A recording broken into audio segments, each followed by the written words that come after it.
एक दिन जब ऐसा आएगा जो मंदिर हट के फिर मस्जिद वहाँ पे बना दी जाएगी। आपको लगता है कि अभी समय हिंदुओं का चल रहा है, वो कुछ भी कर सकते हैं, ऐसा लगता है क्या आपको? नहीं, हाँ, ये बात तो तय है। कैसे तय है? हाँ तय है ना, बात से आपको ऐसा लगता है? ऐसा ही लगता है। कि जो हिंदू चाहे वो हाँ कर सकते हैं, उनके क्यों आपका हक नहीं है? हक तो है, तब तो है यहाँ अभी। हक मिल नहीं रहा है। हाँ हक मिल रहा है ना, वो तो मिल रहा है, अभी भी मिल रहा है हम लोग को। तकलीफ कहाँ है? तकलीफ कहीं भी नहीं है। हिंदुस्तान का सबसे बुरा दिन रहा होगा जब अकबरुद्दीन ओवैसी को इन्होंने स्पीकर बनाया है। इससे बुरा दिन नहीं रहा होगा। वो क्या उसकी स्पीच सुनिए, अबे इनकी हर छठे सातवें दिन नया भगवान पैदा हो रहा है। आज तक लक्ष्मी सुनी थी, ये भाग्य देवी कौन सी विष्णु आ गई, कभी कृष्ण आ रहा था कभी ना। ये उसकी रिकॉर्डेड स्पीच है, टेलीविजन पे दिखाई जा रही है।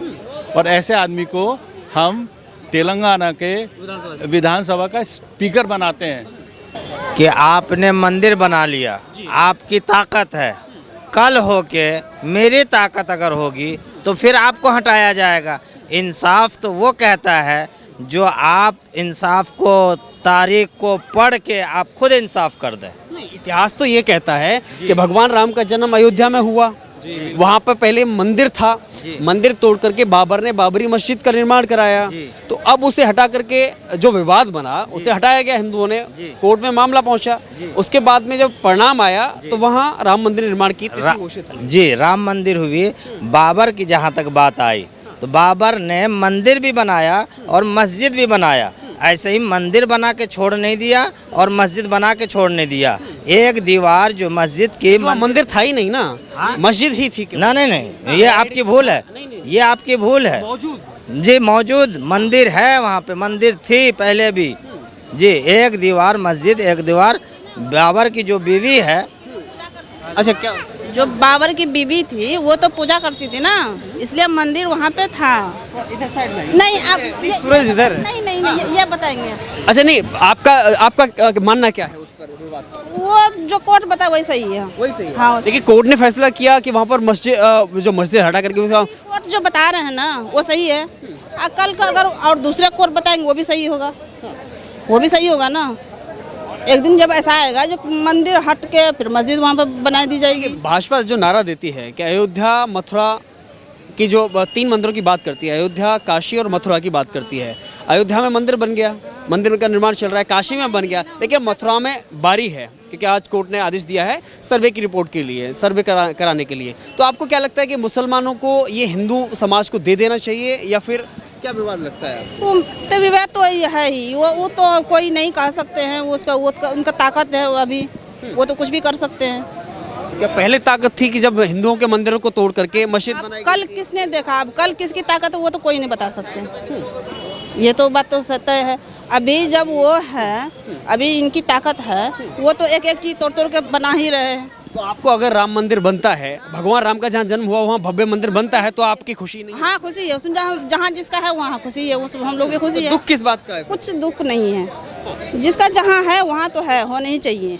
आप बताइए क्या करें? देखिए, क्या समझ में आता है? समझ में यही बात है, आपने मंदिर बनाया, मैंने मस्जिद बनाया, अब मैंने शादी किया एक हिंदू में एक मुसलमान में, हम दोनों को ही खाना देंगे ना।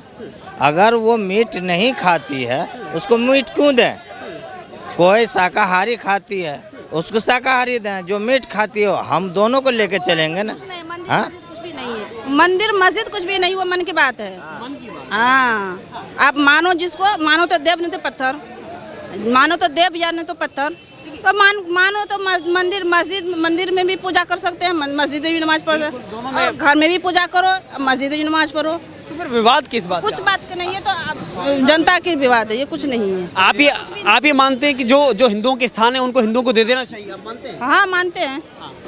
तो विवाद नहीं होना चाहिए, कोर्ट में मामला नहीं जाना चाहिए, मुसलमानों को हिंदुओं को दे देना चाहिए। जी जी, जो भी जगह है, जी जो हक है जिसका उसको मिल जानी चाहिए। सबसे बड़ी बात यह है, आपका अगर मैं हक मार के खाता हूँ, आज मेरे पास ताकत है, मैं आपको दबा के खा रहा हूँ, कल होके आपकी ताकत जब ऊपर आएगी आप मुझे दबा के खाओगे। ये तो चल रहा है और चलता रहेगा। असल मकसद ये है इंसान की ज़िंदगी में नहीं, इसमें जो बात आ रही है, इसमें बात आ रही है जो इतिहास में जो गलतियां हुई हैं, जो अपराध हुए हैं इतिहास में, उनको हर सरकार सही करने की कोशिश करती है, चाहे कोई सी भी सरकार हो। अब अगर यही काम कांग्रेस ने कर दिए होते, यही मुद्दे कांग्रेस ने उठाए होते और अब तक ये मुद्दे ख़त्म हो चुके होते, तो इन मुद्दों को लेके कोई ये थोड़ा ना कहता कि इतिहास में खंगोला जा रहा था। कि इतिहास से कौन डरता है? इतिहास से कभी भी वो इंसान नहीं डरेगा जिस इंसान ने इतिहास में कुछ अच्छा काम किया होगा, जिसने इतिहास के अंदर खून की नदियाँ बहाई हैं, बच्चों को तलवार की नोक पर रखा है, महिलाओं को 2 टुकड़ों में बिखेर दिया है। इतिहास से हमेशा वो डरता है। इतिहास से उस इंसान को डर नहीं लगता जिसने इतिहास में कुछ अच्छा किया है। अब हम मंदिर मस्जिद की बात ही नहीं, ये बात है सिर्फ सोच की। सोच मतलब क्या? नहीं, सुनिए मेरी पूरी बात सुनिए। नहीं, अरे दोस्त मेरी पूरी बात सुनो, पहले पूरी बात सुनते हैं। सोच मतलब क्या? सोच मतलब ये है कि जिस सभ्यता को हम मानते हैं बस वही एक सभ्यता है, और जिस सभ्यता को कोई दूसरा मान रहा है वो हमारी सभ्यता को नहीं मानता, उसको जीने का अधिकार नहीं है। क्यों? क्योंकि जिस सभ्यता को हम मानते हुए चल रहे हैं ना, वही सभ्यता पाक है, वही सभ्यता अच्छी है।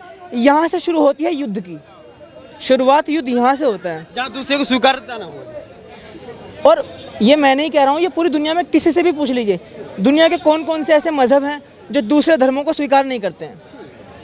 मैं बड़े से बड़े पढ़े लिखे लोगों का एग्जाम्पल दे सकता हूँ आपको। आप ज़्यादा दूर मत जाइए, मैं गंवार हो सकता हूँ, आप अनपढ़ हो सकते हैं, यहाँ पे जितने भी खड़े हैं सब अनपढ़ हो सकते हैं, लेकिन हमारे जो बॉलीवुड के बड़े बड़े पढ़े लिखे लोग हैं, जावेद अख्तर जैसे लोग हैं, जितने भी बड़े बड़े लोग हैं, इनका ही एग्जाम्पल ले लीजिए और इनमें देख लीजिए। देखिए, खाने पीने से या पूजा पाठ से ये तय नहीं होता कि कौन अंदर से कितना अच्छा है। ये तब पता चलता है किसी के भी बारे में जब हम। तो आपको लगता है कि अभी समय हिंदुओं का चल रहा है, वो कुछ भी कर सकते हैं, ऐसा लगता है क्या आपको? नहीं, हाँ, ये बात तो तय है। कैसे तय है? हाँ, तय है ना। बात से आपको ऐसा लगता है? ऐसा ही लगता है। जो हिंदू चाहे वो हाँ, कर सकते हैं, उनके साथ। क्यों? आपका हक नहीं है? हक तो है, तब तो है यहाँ अभी। हक मिल नहीं रहा है। हाँ, हक मिल रहा है ना, वो तो मिल रहा है, अभी भी मिल रहा है हम लोग को। तकलीफ कहाँ है? तकलीफ कहीं भी नहीं है। अभी ये भाई साहब बोले ना, यही सच बोले हैं, ये जो वो तो मन की बात है। ये सच आपको नहीं पता? ये सच आपको नहीं पता है? ये सच आपको नहीं पता है? पता है ना, तो फिर आप क्यों नहीं बोलते हो? तो बोलते तो वो जिसका जहाँ हक है वहाँ मिलना चाहिए। यहाँ बात हक की नहीं है, यहाँ बात सारी की सारी ये आ रही है कि जो गलत इतिहास में हुआ है ना, हम उसको गलत तो गलत, हम उसको स्वीकारेंगे भी नहीं, हम उसको स्वीकारेंगे भी नहीं, हम कुछ भी कर ले हम स्वीकारेंगे नहीं। बस जहाँ बात आएगी हम वहाँ पर 2 शब्दों में, जो बॉलीवुड ने जिन शब्दों को फेमस कर दिया है, गांधी जी ने उन शब्दों को फेमस किया था, ईश्वर अल्लाह भाई भाई। अच्छा, मुझे एक छोटी सी बात बता दीजिए, कौन सी मस्जिद में ये नारा लगाया जा सकता है कि ईश्वर अल्लाह भाई भाई हैं? आज तक किसी मस्जिद में नारा भी लगाए है, लेकिन हमारे गांधी जी ने ये चीज़ें अपनी सभा में, कुरान तक पढ़वाई थी उन्होंने अपनी सभा के अंदर। ये गांधी जी से पहले कोई बोलता था इस चीज़ को? है गांधी जी से पहले मुझे एक इंसान का नाम बता दीजिए जिसने गांधी जी से पहले ये नारा लगाया हो, रघुपति राघव राजा राम। ये ओरिजिनल सॉन्ग तक नहीं है, ये जो भजन है ये ओरिजिनल तक नहीं है भजन, ये गांधी जी ने ज़बरदस्ती घुसेड़ दिया। मैं गांधी जी की बुराई नहीं कर रहा हूँ, गांधी जी ने तो बहुत सारे कांड किए हैं, उन पे बात उनकी बात नहीं है, मैं वो बात कर रहा हूँ। अगर किसी को इतिहास से डर है या कोई इतिहास पे बात करना चाहता है तो वो सत्यों के आधार पे बात करे ना। देखो, अपने आप को झूठ के साथ जीने का मतलब है, एक इंसान झूठ के साथ जी रहा है, वो अपने आप को धोखा दे रहा है। और आने वाली जो पीढ़ी है, जो स्कूल में पढ़ रही है, कॉलेज में पढ़ रही है, बच्चे अपने माँ बाप से पूछते हैं, वो भी यही कहते हैं, ईश्वर अल्लाह तेरो नाम। कोई मुसलमान जो कुरान को जानता होगा वो मस्जिद में जाके बोलेगा? कोई भी मुसलमान, मैं इन भाई साहब की बात नहीं कर रहा। लेकिन अब राम मंदिर का निर्माण हो रहा है। नहीं, मैं राम मंदिर की बात, ये बात सभ्यता की है। एक बात बताइए मुझे, जो हैदराबाद के जो विधायक के भाई हैं अकबरुद्दीन ओवैसी, उन्होंने ओपनली कहा था, माइक पर खड़े होकर अपनी सभा के अंदर कहा था उन्होंने कि 15 मिनट के लिए पुलिस हटा लो। बहुत पुराना बयान है, बहुत पुराना बयान है। तो एहराम नहीं निकलता। आप बताइए। हाँ जी, क्या लग रहा है? क्योंकि देखिए, बार बार जब भी भाजपा सत्ता में आती थी या ना भी आती तो एक बात कहती थी, अयोध्या, मथुरा और काशी की बात करती थी। लेकिन अब एक नया नारा आया है कि अयोध्या काशी हुई हमारी है, अब मथुरा की बारी है। देखिए, नारे वारे लगाना तो बेकार की बात है, ठीक है। इतिहास उठा करके देखो तो इतिहास जो सच है वो सच है। लेकिन मानेगा कौन? नहीं माने, जो सुनो, जो नहीं मानना चाहता उसको कोई ज़बरदस्ती मनवा भी नहीं सकता, ठीक है। ये भाई साहब गांधी जी के कह रहे थे कि ये बुराई करते हुए डर रहे थे, पता है कि सुनो, आप सुनिए, आप जो बात कर रहे थे, आप बड़ी अच्छी बात कर रहे थे कि जो ने बताया था जी, उसने आगे का जो भजन है उसने ट्विस्ट कर दिया था ना। जो आप भजन की बात कर रहे थे, आपके अंदर बोलने की हिम्मत क्यों नहीं कि आगे क्या था? वो पूरा भजन गाते तो पता चलता है कि कितनी गलत बात बोली गांधी ने, जो बाद में होना ना, ईश्वर अल्लाह तेरा नाम, वो गांधी ने अपने आप बना दिया। उससे पहले तो होता है कि आपको पता होगा, अगर आप जानते हो तो ठीक है जी, नंबर 1। नंबर 2, उससे पहले तो ये जो मस्जिद मंदिर तोड़ के या गुरुद्वारे तोड़ करके मस्जिद बना गई थी, तब कौन था? तब ना भाजपा थी ना कांग्रेस था, तब कौन था?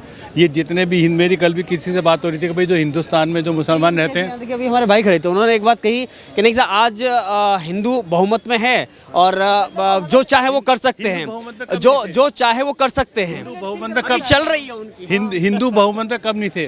अब ये खड़े हैं, ये भी हिंदू होते, 1992 से पहले ये भी हिंदू थे, जैन भी हिंदू थे। राम मंदिर का केस किसने लड़ा? विष्णु प्रसाद जैन। आज मथुरा का डिसीजन आया, वहाँ पे लड़का कौन है? विनेश जैन। वो हिंदू नहीं है तो जैन के केस के लड़ रहे हैं। राम मंदिर के लिए कितने सिख भाई खड़े होते हैं? गुरु ग्रंथ साहब में कितनी बार राम जी का नाम आया? ये तो 1992 में माइनॉरिटी अलग कर दी, जैसे अब थोड़े टाइम पहले लिंगायत को निकाल दिया, हिंदुओं से अलग कर दिया ना। तो ये कौन था? अब तो भाजपा दिख रही है कि बांट रही है। इससे पहले 70-75 साल किसने बांटा? उससे पहले किसने बांटा? जो आज ये हिंदुस्तान के मुसलमान हैं, इनकी शक्ल सूरत मेरे से मिलती है, अरबियों से नहीं मिलती। इनकी डीएनए उठा करके देखो, कश्मीरी पंडितों में, पाकिस्तान के अंदर चीमा, राठौड़ और इस तरह के सारे नाम हिंदुओं वाले हैं। सरनेम क्यों नहीं चेंज करा? मेरे इंडिया के अंदर मेरा दोस्त है VP लाल, विजय पैट्रिक, वो क्रिश्चियन है, उसने पहला नाम विजय लगाया, सरनेम लाल लगाया, बीच में अपना क्रिश्चियन नाम जोड़ा पैट्रिक लाल। ठीक है जी। आप इंडोनेशिया जाइए, वहाँ पे अभी भी ज़्यादातर हिंदू नाम होते हैं, बाद में मुस्लिम नाम लगाते हैं। नंबर 1 सबसे ज़्यादा पॉपुलेशन वाला है, मानते हो? ठीक है ना जी, ठीक है। यहाँ अरबन हर चीज़ को अरबी के अंदर जा रहे हैं। जब ये जाते ना हज के लिए, इनका नाम लिखा जाता है फरहान काजी हिंदी। इनकी आइडेंटिटी हिंदू और हिंदुस्तान से है। आप कहीं पे भी जाइए, 1 मिनट भाई साहब, इनकी आइडेंटिटी आज भी हिंदी है, क्योंकि अरब इनको अपने मुकाबले का नहीं मानते, ये जितना मर्जी कर लें। और कल ये होता है कि जी साहब राम मंदिर के साथ विकास होगा या नहीं होगा। राम मंदिर में राम का नाम नहीं लेना चाहिए इनके सामने। एक हो कि मंदिर के साथ विकास होगा। हनुमान मंदिर पे सारे जो चूड़ियों वाले मुसलमान हैं। मेरी पुरानी दिल्ली में जाओ, मस्जिदों के नीचे हिंदुओं की दुकानें, सरदारों की दुकानें। तो मंदिर जहाँ पे होगा, गुरुद्वारा जो होगा, वहाँ पे इकोनॉमिक एक्टिविटी होगी ही होगी। बंगला साहिब के बाहर जाओ, चारों तरफ दुकानें ना। वो जो दुकान बेच रहा है वो आगे जाके घर पे पैसा खर्चता है, राशन खर्च करता है। मंदिर के बाहर जो ऑटो वाले खड़े होंगे, जब इंटरनेशनल एयरपोर्ट बना है, फॉरेनर्स आएंगे, जो राम सर्किट बनना है, तो वहाँ पे जो ऑटो वाले होंगे वो मुसलमान नहीं होंगे, टैक्सी वाले मुसलमान नहीं होंगे, घर वाले जो किराए पर देंगे वो मुसलमान नहीं होंगे, उनका पैसा नहीं आएगा। अमरनाथ जी की यात्रा के अंदर सबसे ज़्यादा पैसा कौन कमाता है? मुसलमान कमाते हैं। सबको पता है, बारिश आती है, बर्फ़ गिरती है, एक आदमी को बड़ी छतरी के नीचे खड़े करने के 5,000 रुपये लेते हैं श्रीमान जी। 10 आदमी खरीद दिए, एक रात में 50,000। वो इकोनॉमिक एक्टिविटी हुई, मंदिर से जुड़ी हुई। तो ये मानना चाहिए सऊदी अरेबिया का मुफ्त में हज कराता है, पैसे लेता है ना, डेवलपमेंट होता है ना। तो वहाँ अगर हम कहते हैं मस्जिद होने से विकास होगा या नहीं होगा, ये कोई मतलब डिबेट का पॉइंट है? आर्थिक विकास ज़रूरी है, चाहे जो कुछ मर्जी कर लो। हिंदुस्तान के पास आज पैसे, तो मुसलमानों के हज का कोटा बढ़ गया इंडिया का। मानते हैं कि विकास का रास्ता अब मंदिरों से ही निकलेगा, चाहे वो अयोध्या का हो, काशी का हो, चाहे मथुरा का हो। यही बात, यही गड़बड़ होती है। मंदिर ही क्यों बोलते हैं आप? क्या मस्जिद से नहीं बढ़ रहा? मस्जिद से नहीं बढ़ता। जब हज के लिए जाते हैं मस्जिद से सऊदी अरब में कितने नोट आते हैं। पाकिस्तान की स्थिति ऐसी नहीं है कि अब वो पैसे देकर उनका कोटा उन्होंने कम कर दिया। Money makes the mare go श्रीमान ji, it is money which does everything. पैसा दोगे पाकिस्तानी तो आपको हज का कोटा मिलेगा, हिंदुस्तानी का मुसलमान ज़्यादा कोटा बढ़ गया, पैसा ज़्यादा है। तो जहाँ मस्जिद है वहाँ पे भी इकोनॉमिक एक्टिविटी है। बंगला साहिब जी का गुरुद्वारा है, यहाँ पे भी है। पैसा तो विकास से होता है। और ये इतिहास उठा के देख लो, ये भाई ये बाकी सारे धर्म तो बाद में बने ना। जो 1500 2-2 हज़ार पुराने मंदिर है साउथ इंडिया के, वहाँ पे चारों तरफ भाजपा ने तो दुकानें नहीं बनाई थी। क्यों? क्योंकि जहाँ मंदिर है वहाँ लोग बाग आएंगे, जहाँ लोग आएंगे वहाँ पे इकोनॉमिक एक्टिविटी होगी। उसमें मुसलमान भी कमाएगा, हिंदू भी कमाएगा, सारे कमाएंगे। लेकिन जब इन तीनों मंदिरों की बात करती है भाजपा, या बनाने की बात करती है, या मुद्दे को सुलझाने की बात करती है, तभी हिंदू मुस्लिम करने का आरोप लगता है भाजपा पर। वो आरोप तो इसलिए लगाया जाता है ना। लोग बाग कहते हैं, मैं आपको बता दूं, मैं पर्सनली, मुझे एक बात पता है कि अगर हिंदुस्तान के पॉलिटिशियन बहुत अच्छे होते तो हम आज 175 साल आगे होते। अभी तो 75 साल भी आगे नहीं है। 75 साल में क्या हुआ है, ये हम मेट्रो इतने खुश होते हैं जी। 20 साल पहले लंदन ट्यूब लंदन में 100 साल पहले आ गई थी। तो ये विकास कोई जिस विकास की हमारी गति है ना, ये कोई विकास नहीं है। मैं किसी पार्टी का, किसी आदमी का, मैं मोदी जी का भक्त नहीं हूँ, ठीक है, मैं किसी और का भक्त नहीं। इंदिरा गांधी ने बहुत अच्छे काम करे थे, बहुत ख़राब काम भी कर रहे थे। 92 में सबको अलग अलग डेफिनेशन दे रही थी, ये हिंदू है, ये सिख है, ये जैन है। जैसे मैंने आपको बताया, आदमी की और पार्टी का वो नहीं होना चाहिए वक्त, आदमी को उसके काम का वक्त होना चाहिए। तो ये जो बातें हैं ना कि जी भाजपा और मंदिर, भाजपा और मंदिर, कांग्रेस कहते कि नहीं हमें मंदिर नहीं चाहिए, अखिलेश यादव कहते मुझे मंदिर नहीं चाहिए, मायावती जी कहते हैं कि मुझे मंदिर नहीं चाहिए, फिर क्या होगा? पढ़ देंगे, मिल जाएंगे इनको वोट। मैं कह रहा हूँ हिम्मत करो ना। पलट गए ना। अब तो वो कहते, अब तो जो जवाहरलाल नेहरू था, जवाहरलाल नेहरू जो इसने लिखा है अपनी किताब डिस्कवरी ऑफ इंडिया में, I am Hindu by accident, European bye education. एक ऐसा नास्तिक आदमी और एक मोहम्मद अली जिन्ना जो नास्तिक था, 42 साल की उम्र में, उठा के देखिए, जूहू चौपाटी पे 21 साल की लड़कियों के साथ घूमता था, कन्फर्म्ड एथिस्ट था, नास्तिक था। दो नास्तिक लोगों ने धर्म के ऊपर दो देश बना दिए, देश के बंटवारे के, और दोनों ऐश करते थे। ये 1962 के अंदर, वो 1962 के अंदर, वो 1947 में जब ये कबायली श्रीनगर में घुसे थे, हिंदुस्तान की फ़ौज को 2 दिन चाहिए थे, उठा के उसकी, जो अब यहाँ लेडीज़ खड़ी होंगी, कोई भी अच्छा नहीं लगता, जो उसकी लवर थी लेडी माउंटबेटन, उसने नेहरू को फ़ोन करा कि सीज़ फायर कर लो, उसने सीज़ फायर कर दिया। यहाँ हमारे जो फौजी थे चिल्लाते रह गए, 2 दिन के अंदर हम सारा कश्मीर छीन लेंगे जी, नहीं करा। ये तो ये बैनी का, ये मैं निशान संसद में, ये भाई साहब नेशनल म्यूजियम, ये जो आर्काइव्स है ना, अधिलेखागार हिंदुस्तान का, वहाँ जाके लिखित रिकॉर्ड हैं, सब बाहर हो गए हैं। अब ये कोई चीज़ मेरे से आराम से छुपी नहीं है। तो नेहरू की गलतियों को सुधारने का वक्त आ गया है। नेहरू की सारी कोई गलती नहीं थी ना, कुछ बड़ी अच्छे काम भी करे, हैवी इंडस्ट्रीज लगाई, स्टील प्लांट लगाई। पीओके को लेकर बात कर रहा हूँ मैं, आप चर्चा की है, तो उन गलतियों को सुधारने का समय आ गया है। ये एक बड़ा आसान काम है कि जी हम पीओके लेके रहेंगे। कौन जाएगा? मैं जाऊँगा, आप जाओगे। जब बंदूक चलती है ना AK-47 की, तो आदमी हिल जाता है। वही अभी भाई सबसे बात हो रही थी कि जी के गांधी जी 4 गोलियां खा के हे राम करे थे, गांधी गिर पड़ा था ज़मीन पे, कोई हे राम नहीं बोला। जो प्रत्यक्षदर्शी है उन्होंने लिखा है कि 3 गोलियां लगी, धड़ाम से गिरा, वो कांग्रेस ने लिख दिया हे राम। ठीक है जी, ये सच्चाइयाँ ये सारी चीज़ें ये लिखित हैं, ये रिकॉर्डेड हैं, जो पहले हमें आप मुझे बताइए, 150, 200 साल, 700, 800 साल लग गए मुगलों को या दूसरे मुसलमानों को हमें गुलाम बनाने में, तो हम इतने पिटे हुए थे।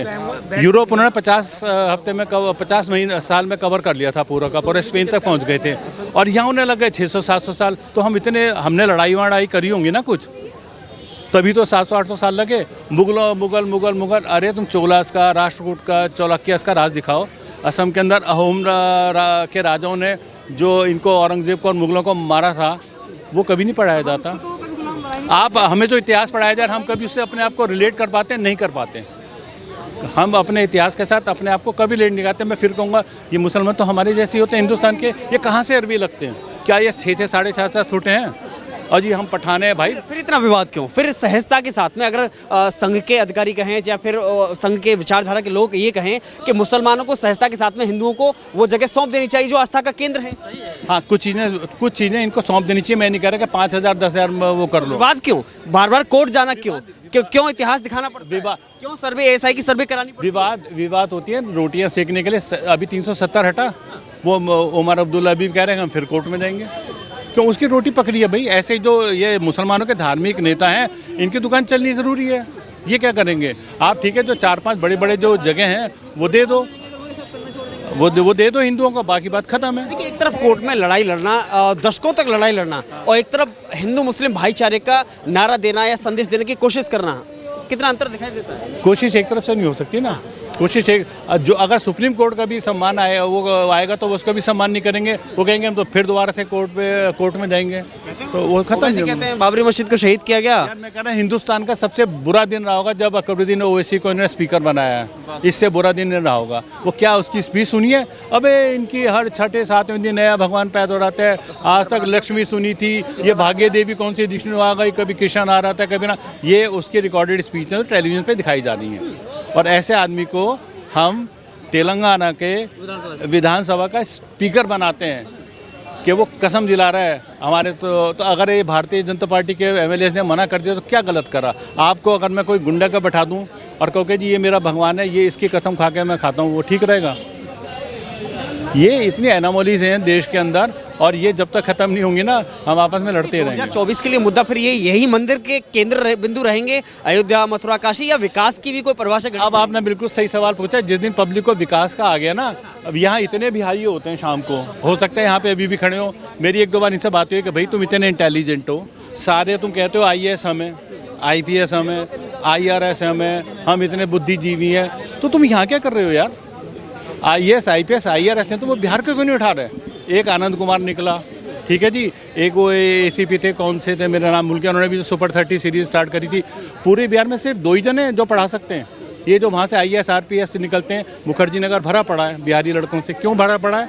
उनसे सीक्रेट में बात करो कि भाई तुमने बैंक की नौकरी छोड़ के SSC में क्यों भाग रहे हो यार? वो कहते हैं पावर नहीं है, पावर क्या होता है? रिश्वत। उनका एम है कि सारी सरकारी नौकरी खा के रिश्वत खानी है, क्योंकि वो बिहार के अंदर देखते आने इतने छोटेपन से कि जिसके पास खाकी कपड़े हैं ना, चाहे वो चपरासी है, वो रिश्वत खाता है।